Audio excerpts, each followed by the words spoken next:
Good evening, ladies and gentlemen, friends and family, brothers and sisters. Welcome back once again to the Abundant Way Ministries Tuesday evening empowerment series.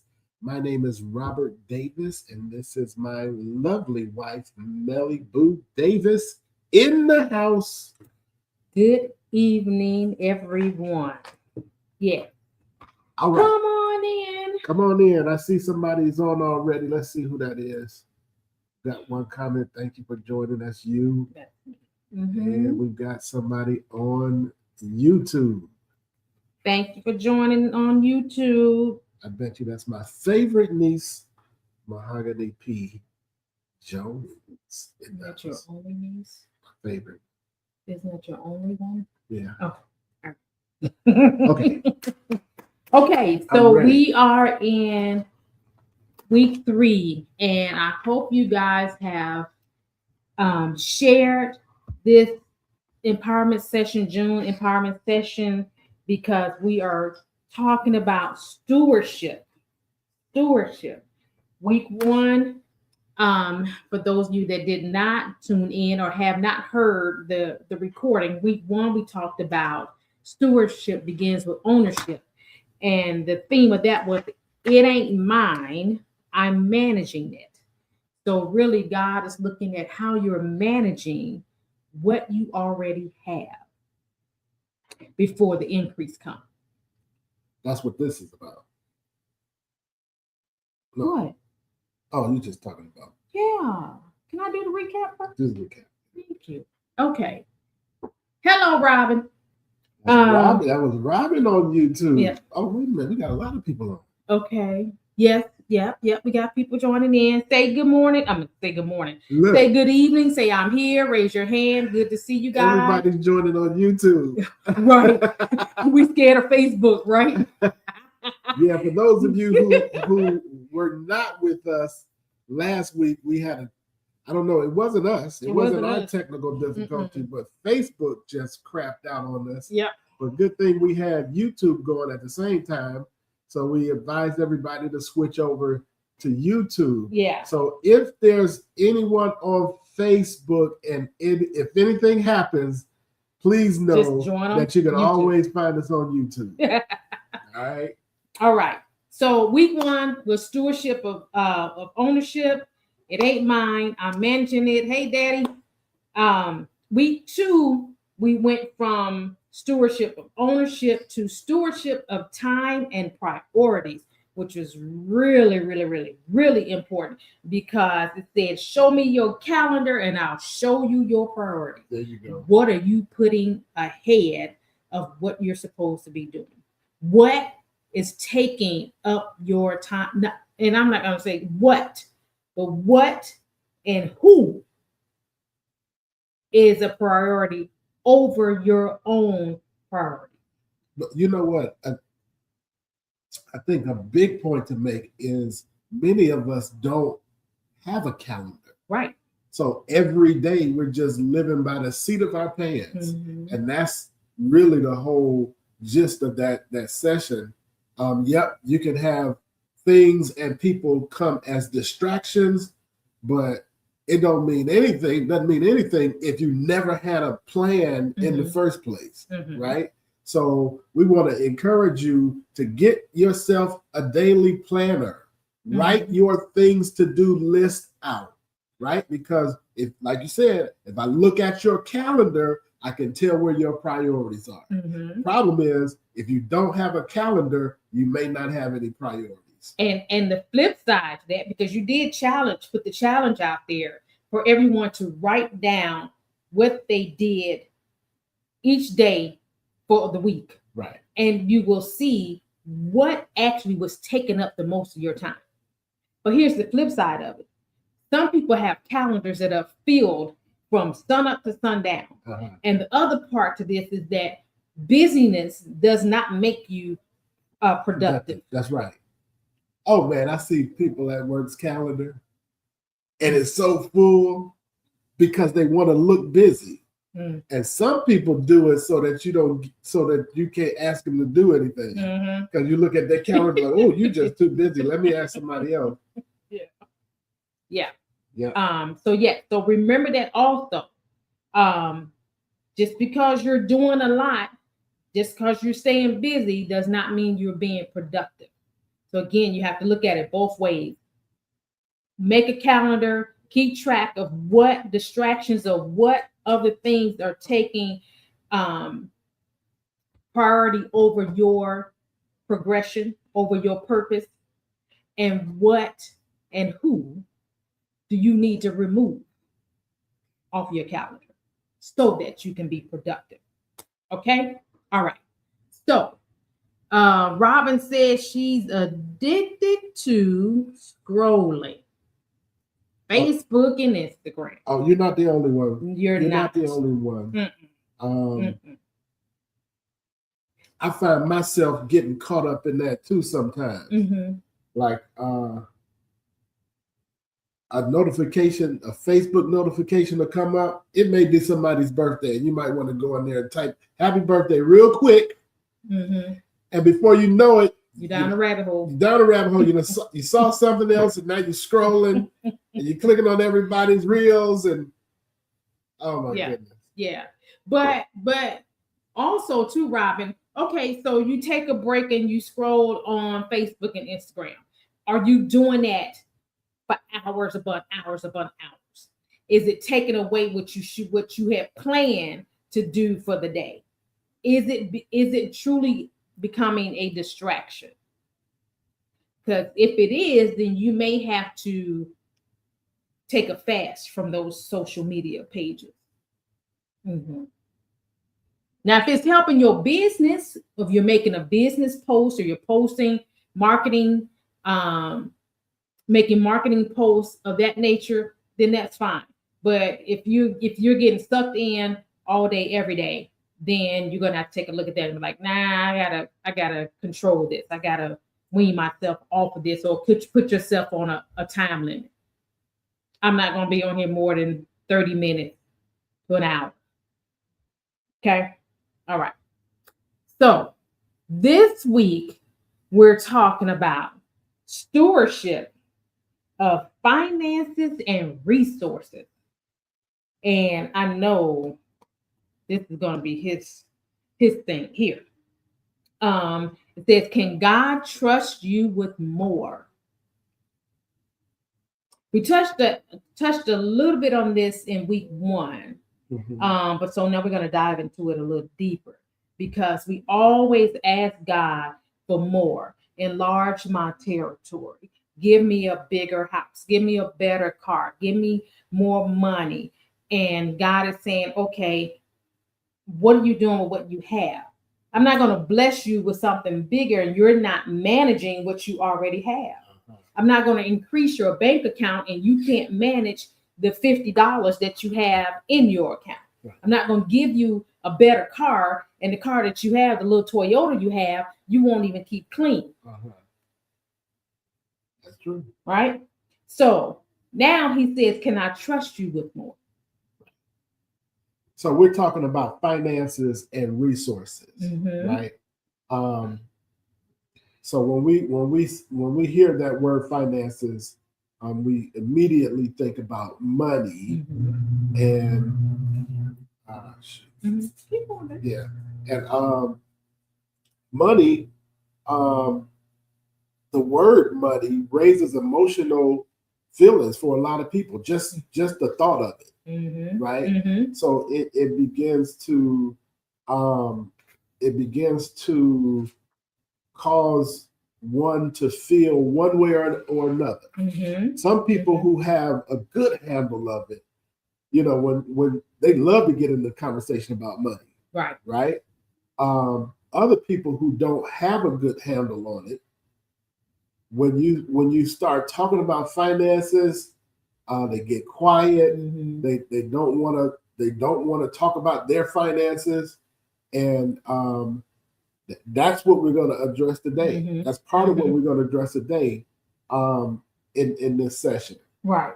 So we're talking about stewardship as it relates to your finances and your resources. And remember, stewardship is really just management, right? So that's the non-biblical word is management. Mm-hmm. How well you manage your resources. Money just happens to be a resource. It's a tool. Yeah. Right? So first of all, just think of money as a tool, right? Mm-hmm. So that you can stop being so emotional about it. It's something that you use to get things done. Mm-hmm. Right? And so how you manage your tools,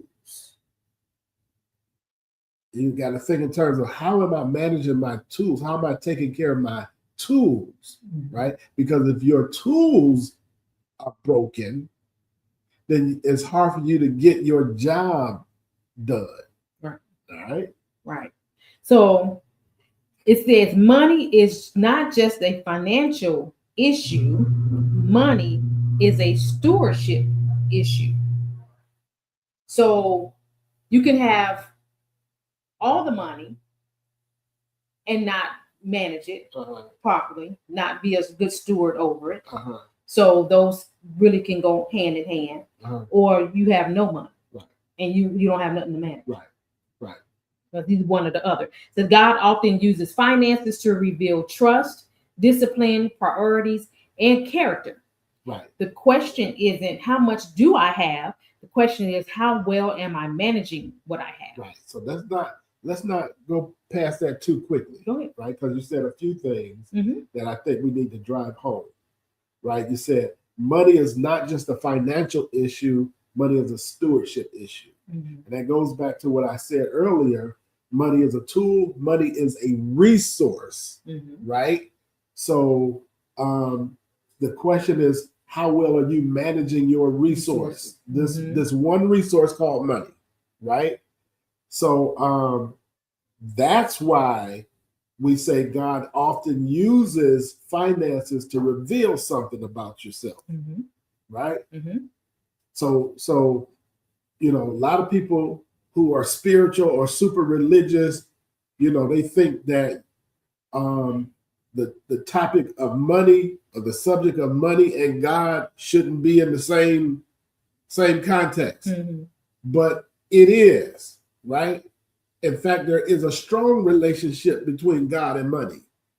He uses money to help develop you, to help develop your character. It reveals something about character. He's using money to reveal something to you about your own character. Mm-hmm.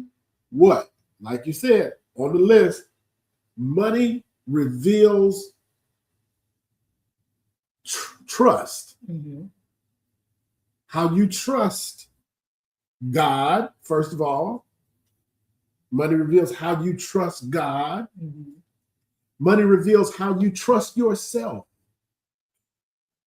Money reveals how you trust other people. Mm-hmm. Think about it, right? Money reveals your discipline. Whether you have discipline or not, money will reveal your discipline. Money reveals your priorities, just like your calendar, right? Show me your bank account. I'll show you my priority. I'll show you your priorities. Show me where you spent your last dollar. And when I say the last dollar, I'm not talking about the dollar that you just spent. I'm talking about when you find yourself down to your last, what would you spend that last dollar on? It's going to show me something about your priorities. Money shows me something about, not me, money shows God something about your character. And God is using money to show you something about your character, right? You've heard that saying, I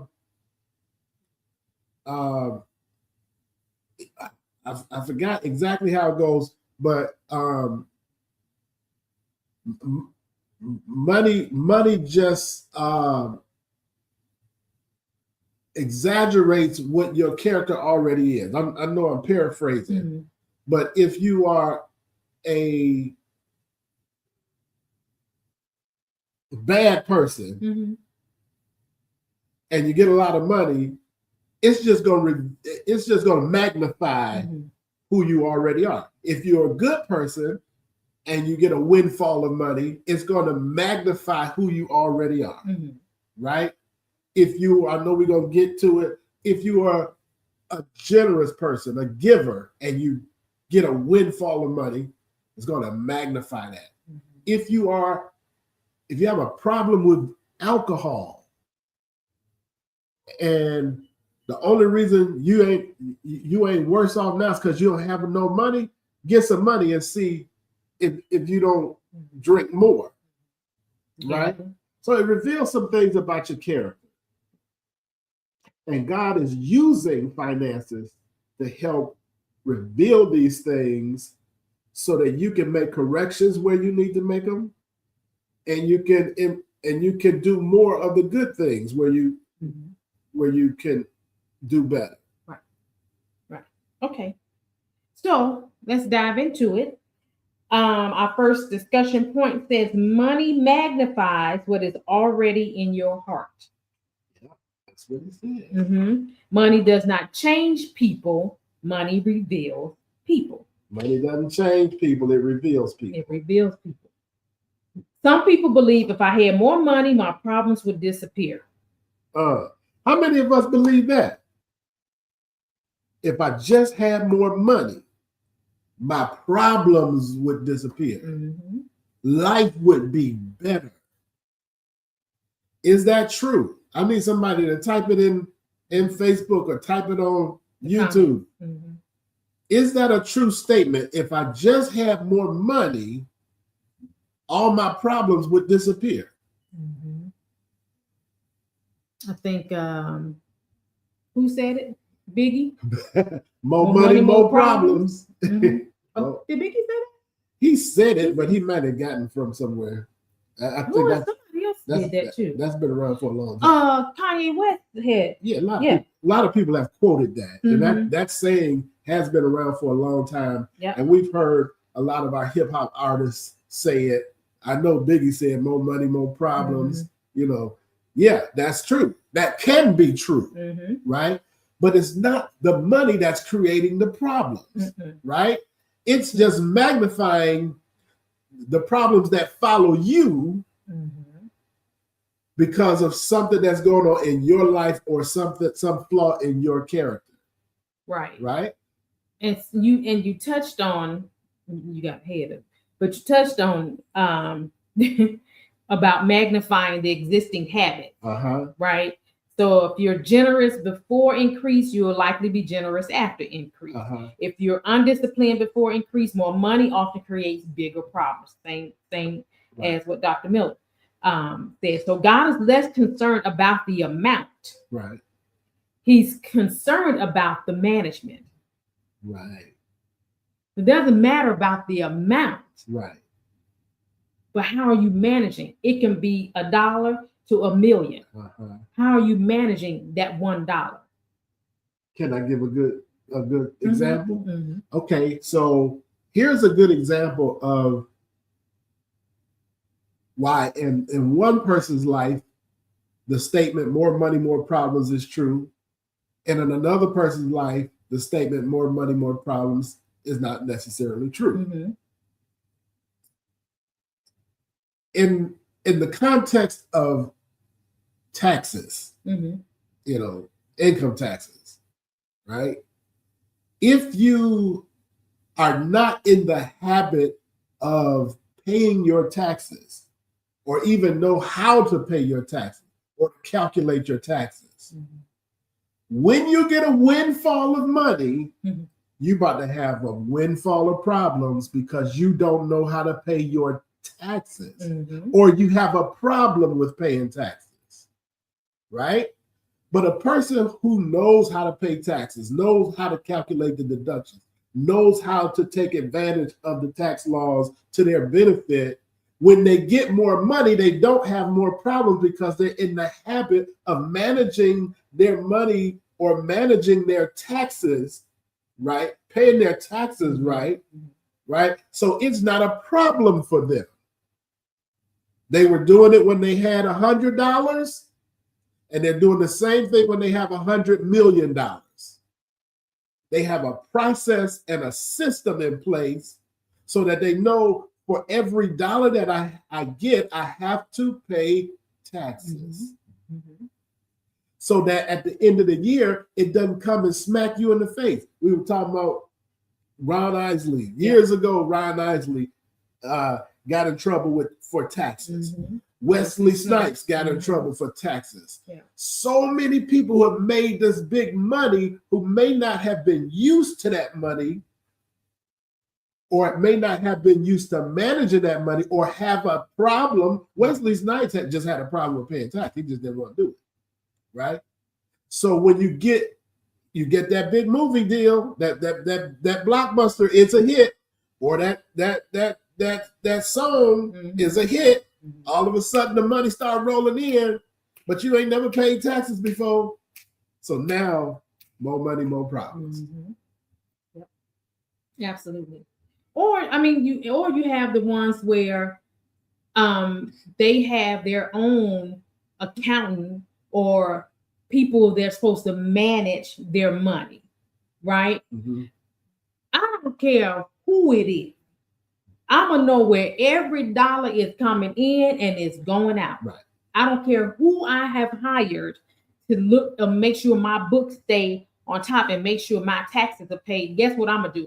I'm gonna follow up behind them and make sure that they're doing their job. Right. And that's all part of that money management, financial management, right? Just because now you're at a level where you have to have an accountant, it doesn't mean that you no longer need to know how to manage your money, right? They're there to assist you and save you time, but you still are ultimately responsible for your own financial management. That's it. And so many entertainers, athletes, stars, you name it, just turn the books over and never look back. And before you know it, they're in tax court. They're in jail. They're in federal prison. They're having audits. Why? Because they stopped managing their finances. Right? So God is looking at it. Are you a good manager? Right?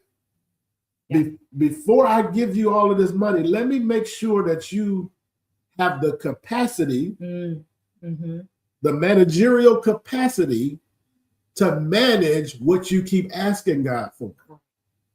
Right. So here's a question. What financial habits would follow you if your income doubled tomorrow? Ooh, that's a good one. I need y'all to type. What financial habit would follow you if your income were to double tomorrow? Like, if today you make $50,000 a year, and tomorrow all of a sudden you're making $100,000. If today you make $100,000 a year, and tomorrow all of a sudden you're making $200,000 a year, what habit is going to follow you? Thank you, Dr. Miller, for your response. He said, always trying to help. Always trying to help. That's a good one. That's a good one, Dr. Miller. Because you have to know how to manage that as well. And in this session, we're going to talk about generosity. You have to have good management over your generosity also, which means that generosity and giving has to be intentional. It cannot be emotional, right? You've got to build intentional giving in your financial plan. Otherwise, every time somebody comes to you with a sad story, a heart-wrenching story, you're going to open up the pocketbook. And maybe that's not what God intended for you to do. Right? He intends for you to be a generous giver, but he also intends for you to have a plan for it. Mm-hmm. That's good. Intentional. Mm-hmm. That's the key word. Be intentional about your giving. That's it.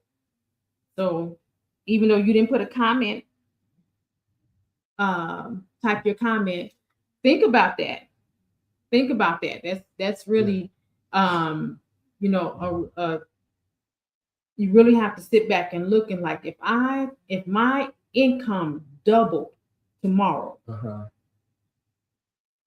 would my spending change? Would my savings change? Would I start investing? What habits will follow you? And what would you change? Can I take 5 minutes to go practical? Because we're theoretical right now. Let me go a little deep, because this may be my only opportunity. I'm glad you asked that question, Dr. Miller, because this is about to open up the door. So think about it like this. If my income doubled tomorrow, what habits will follow me? If you are in the habit of saving a certain percentage of your income, tithing or giving a certain percentage of your income, and investing a certain percentage of your income, then those habits will follow you no matter how much money you make. So now watch this. Going a little deeper. If you make $100,000 per year and you are intentional, you have created the habit that you're going to set aside 10% of everything that you make in savings. So 10% of $100,000 is $10,000. So every year, you know that you're going to save $10,000, right? 10% also goes to giving. So every year, you know you have allocated $10,000 to give, whether it be tithing to your church or helping people directly or giving to some nonprofit charitable organization. You know that you've set aside 10% just for that. And then you also know that you set aside 10% for investing. Now, today you make $100,000, you got $10,000 going to savings, $10,000 that you're going to help other people with, and $10,000 that you're going to allocate towards investing. Tomorrow you make $200,000. It's the same 10%. The dollar amount changes, but the percentage doesn't. You have created a habit of 10%. You have created a habit of only living off of 70% of everything that you make. You create the habit, and so the habit follows you, and so then your whole world doesn't change, right? Because God has doubled your income, He has enlarged your territory, He has given you more to work with, but you still have the same 10%. Does that make sense? So what happens, Dr. Miller, is no matter how heart-wrenching the story is, it cannot go past 10% of your income, right? So you just get into the habit of doing that, and the worst calamity, if it takes up your $10,000 that year, then you got to stop giving for the rest of the year. Why is this important?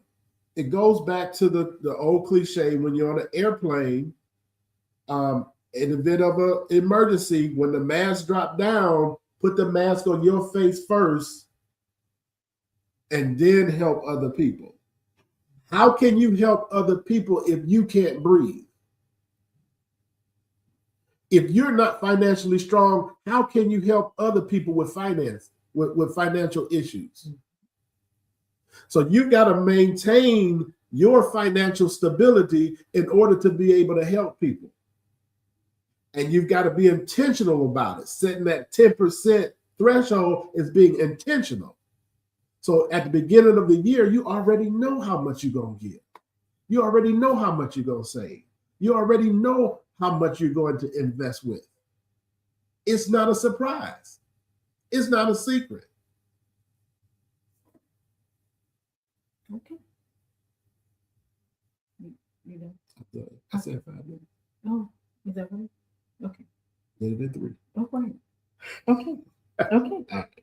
Amen. Right, Dr. Miller. Amen. Okay. Okay. So we've been talking about management, right? And our next point says stewardship requires management, not just income. Not just income. Increase without management often leads to waste.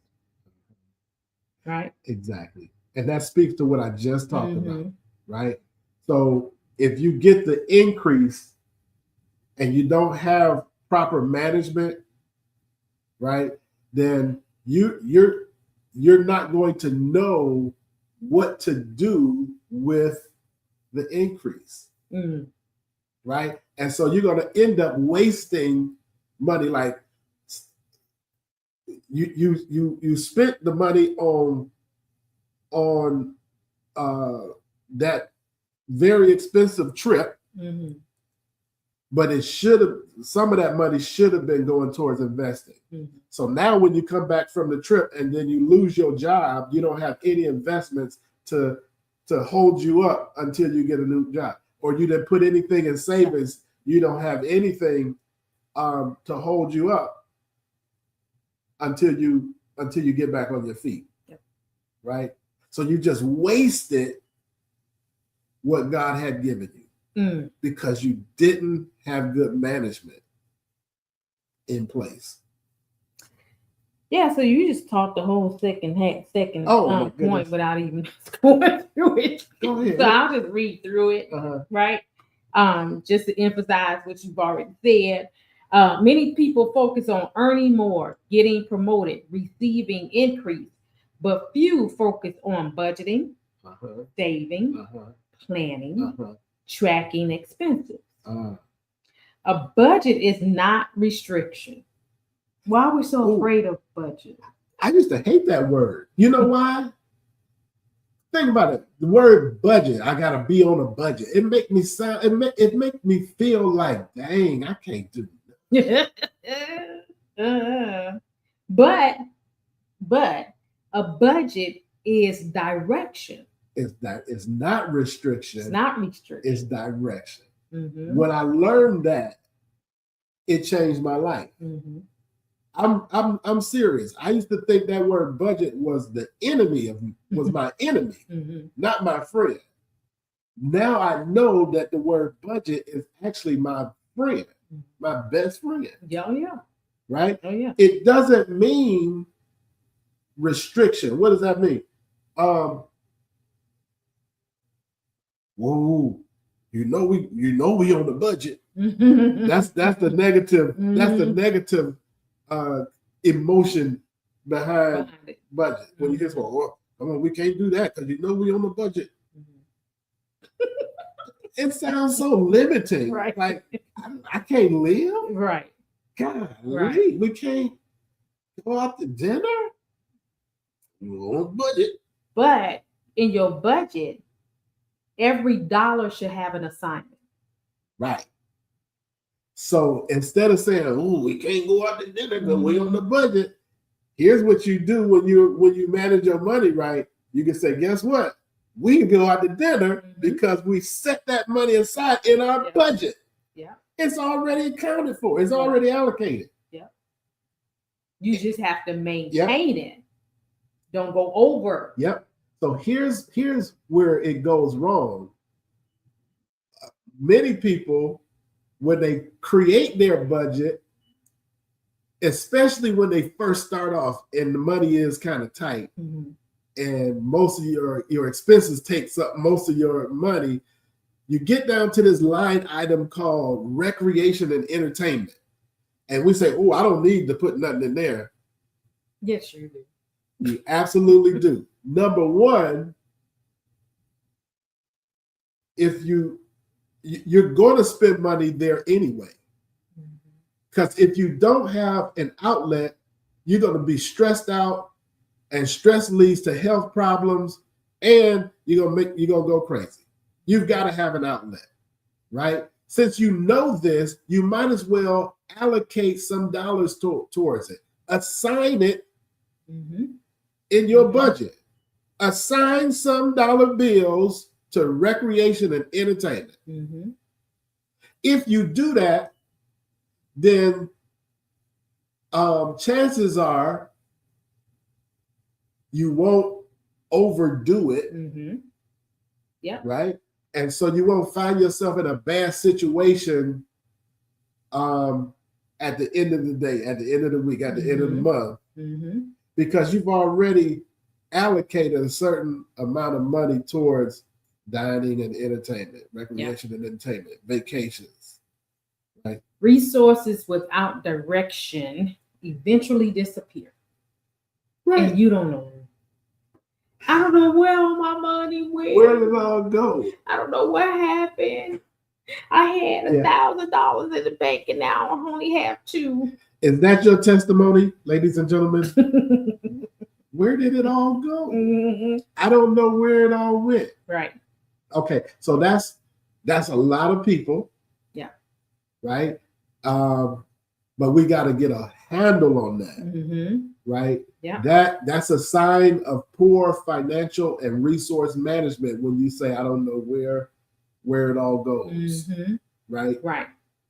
Because what you have to do is you have to sit down and tell your money where to go. Right. We don't do that. No. Talk to your money. Talk to your money. Give it an assignment.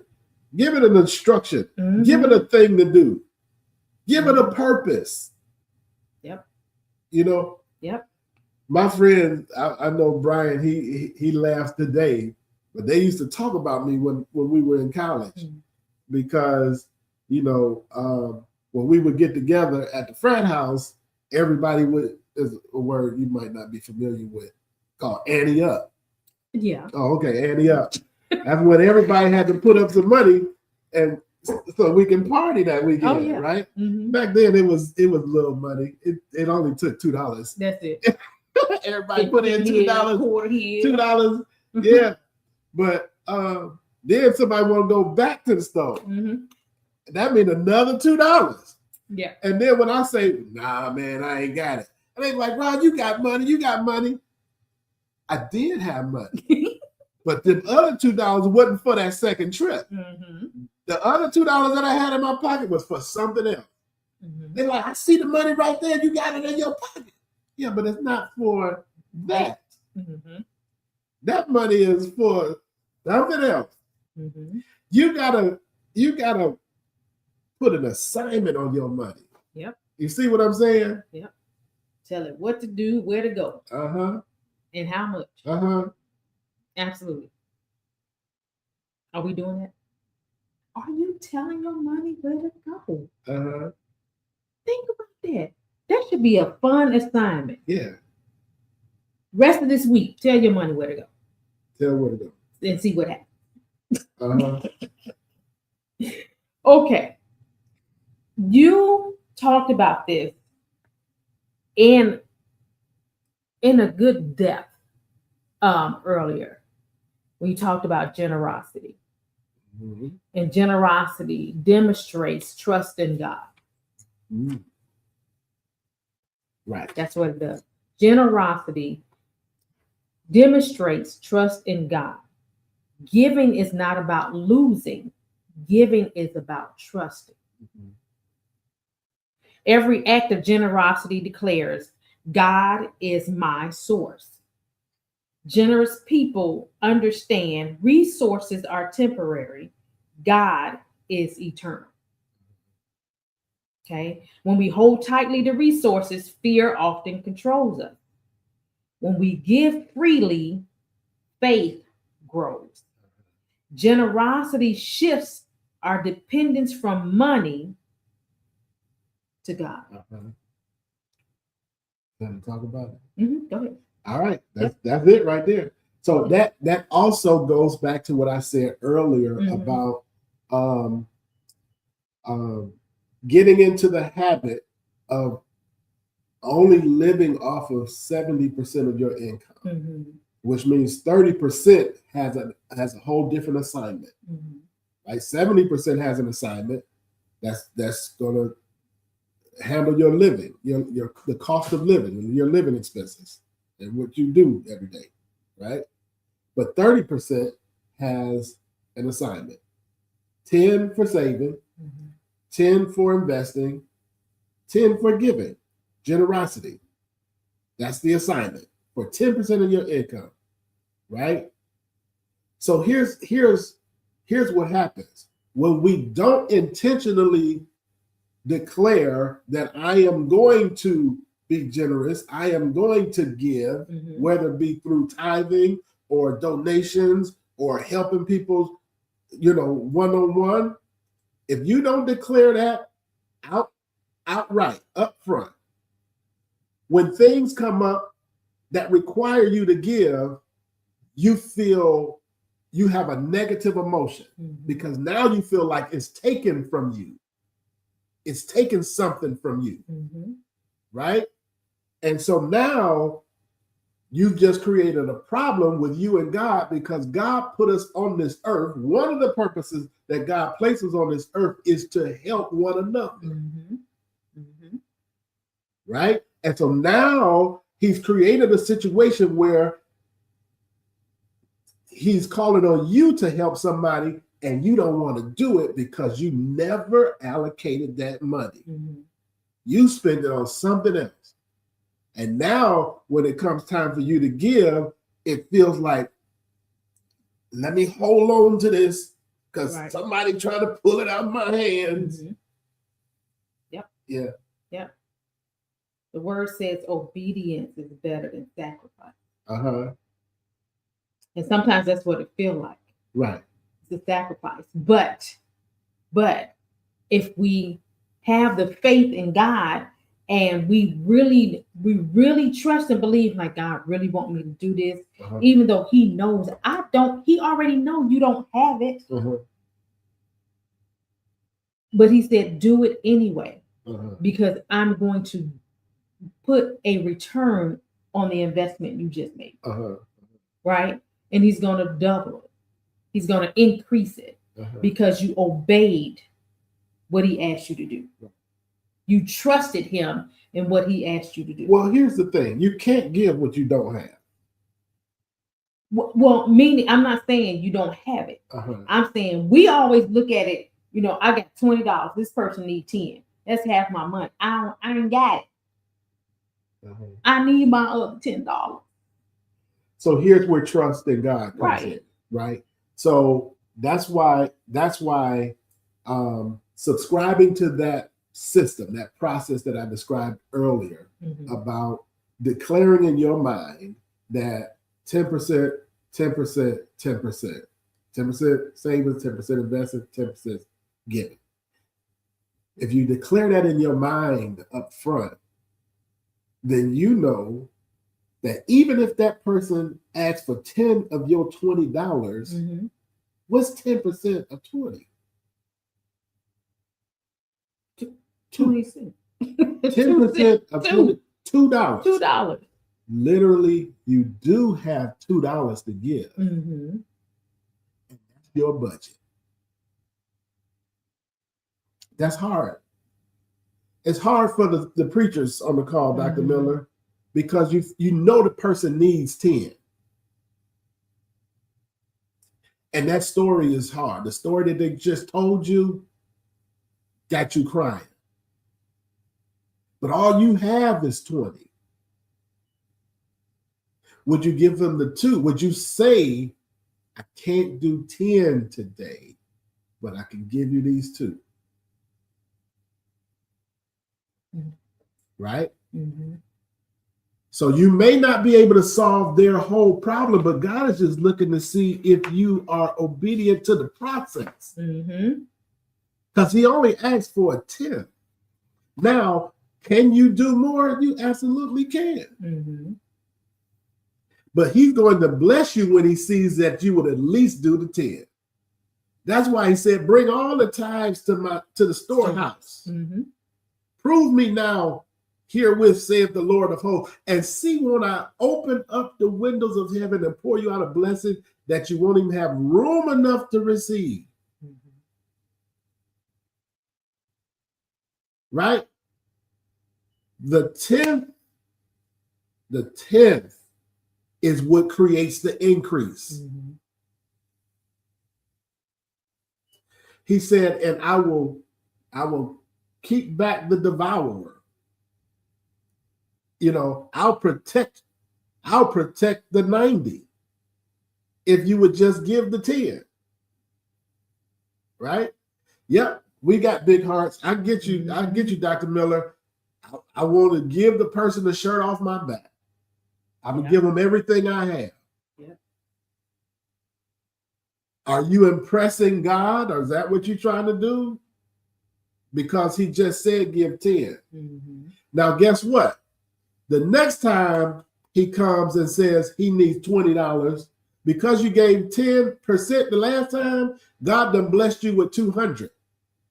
So the next time he comes and need $20, 10% of 200 is what? $20. You gave the same 10%, but you were able to solve the whole problem. Sometimes God don't want you by yourself to solve the whole problem. He may need you to go to 5 other people and get $2 and get everybody in the habit of giving 10%. Because he's also about community, which I know this ain't even in our discussion, but we got to get to the point where we manage our money so well that we can trust each other to be able to collectively do things with our finances. Right? I'm not going to get into no collective financial group if I don't trust that the everybody in the group can manage their money. Right. So yeah, I feel you. As a minister, I feel you. We want to save the world. But God already has a way of salvation. That's it. And he wrote it down. That's it. So the question is, do I trust God enough to release what he placed in my hand? Now, the idea behind that, and I know we only got a few minutes, really the idea behind that is all about trusting God. Because the other feeling, the other emotion that we have when it comes to giving is, especially when things are tight, I only have, you said it, I only have this $20. If I let that go, then I don't have anything. When you realize that the money is just a resource, and God is the source, and you have that right relationship with God, you will be able to trust that even if I release this 20, God is going to replenish me because he's my source. That's when you start realizing that it was God that gave me this job. It was God that gave me the good idea that started this business. He's my source. So I don't have a problem with opening my hand and letting things go, because while it's open, he's also putting stuff back in it. So that's when you take that relationship to a whole nother level. And so God uses money to help build that kind of faith, because he knows two things that people innately care about is food and money. You feel what I'm saying? What I'm gonna eat. But people don't want people. I'm gonna die if I don't eat. If I don't eat, I'm gonna die. Right? So we feel like if I don't do anything else, I better make sure I can eat. Right? Mm-hmm. And we have the same feeling when it comes to money. It's all I got. Yeah. I better make sure I hold on to this. Yeah. Because if I let this go, there's nothing else. Mm-hmm. Well, if you believe that God has been depleted, then that's your testimony. Yeah. But I believe that I serve a God who owns the cattle of 1,000 hills. Jesus said, in my Father's house, there are many mansions. Mm-hmm. He said, if it weren't so, I wouldn't have even told you. Yeah. The Bible says the earth is the Lord and the fullness thereof, mm-hmm. and they that dwell therein. If we serve that God, mm-hmm. or we call ourselves children of that God, how is it that you can be depleted? As if he ran out just when it got to you. You let yours go and he ain't got no more, and now we all messed up. Just like. Mm-hmm.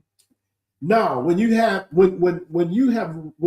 risen to that level of faith, then you can give the whole $20 bill. Mm-hmm. Mm-hmm. Because you know God got me.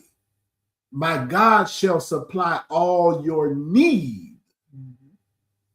according to his riches and glory in Christ Jesus. So even if you gave the whole 20, you may not be able to go get something that you want right then, but you can best be guaranteed that God will supply whatever it is that you need. So you're not going to go hungry. I've never seen the righteous forsaken or his seed begging for bread. You've got the declarations and statements all throughout the Bible like this. You see what I'm saying? So that's when we got to develop that faith. And that's why at the very beginning of this session, mm-hmm. we said that God uses finances to reveal your character. He's revealing your level of faith. It's about more than money. He's using finances to do a greater thing than just the money itself. Mm-hmm. So it would be in your best interest to learn how to manage it, because in your managing of money, you're showing something about your relationship with God. Mm-hmm. So true. Hey, Denise. Mm-hmm. Close it out. Giver's gain. I like that. Mm-hmm. So to sum up what we just talked about: stewardship, finances, and resources. Money is a tool, which you said. Mm-hmm. Stewardship is a responsibility. I love it. Generosity is a reflection of trust. Mm. God can trust those who faithfully manage what he provides. Mm. Okay, so our week 3 declaration. Here we go. I am a faithful steward of every resource God provides. I will manage wisely, spend intentionally, and give generously. Money will serve God's purpose in my life. I trust God as my source and provider. I am faithful with what I have today and prepared for what God will provide tomorrow. In Jesus' name, amen. Wow. I felt good on that one. Listen, and you know, we could talk about this. I know. We do series and sub-series and mm-hmm. episodes. Yeah. But, you know, thank you guys for joining. And looks like we had a good group of people on between Facebook and YouTube today. Thank you all for tuning in. I hope that that you all got something out of what we talked about today. I know people feel some kind of way when you talk about God and money in the same context, but if we don't, then we're going to continue to go down the wrong path and feel the wrong way, right? So this is all to help us get to a better place in our relationship with God, number one, and in our relationship with people, because he called us to help each other. And it's hard to help other people when you don't have. Right. So he's calling us up to a whole nother level so we can be greater resources for him. Right. So when we talk about purpose, people get into this deep thing about, oh, what is my purpose? One of your main purposes, our main purposes, is to help one another, to be a resource for God. Right. And so it just so happens in our society, economics plays a big part. Right. And it may not look the same all over the world, because in other countries, some people don't have the same relationship with money that we have here in the United States of America, right? Some people, life is just a whole lot easier because it's less complicated, right? The economics are less complicated. Ain't nobody trying to be like the Joneses, And so you gotta work with what you have, live where you are. And this is all part of what we're teaching, right? So while you're here, money is important and finances is important. And we're going to learn how to manage that so that we can continue to be excellent resources for God on this earth until we die. That's it. With that being said, ladies and gentlemen, go ahead. With that being said, so next week, you guys, we will not be on our next Tuesday session.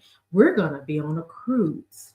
We are cruising for our 10-year wedding anniversary on the 24th. So we will be back the following Tuesday, which I think is the 30th. On the 30th. We're gonna come back on the 30th, wrap up this series on stewardship. And then I think we will be on hiatus in July. Are we taking it? We'll let you know. All right. So until then, we will see you guys on the 30th. Listen, share this information. Go back and look at weeks 1 and 2. Share it with your children, with your grandchildren, with young people, because they need to know this stuff now. This is really important. It's going to help them be great stewards as they become get money in their hand, right? Thank you, Dr. Miller. We appreciate it. All right. Until we meet again, we love you and good night.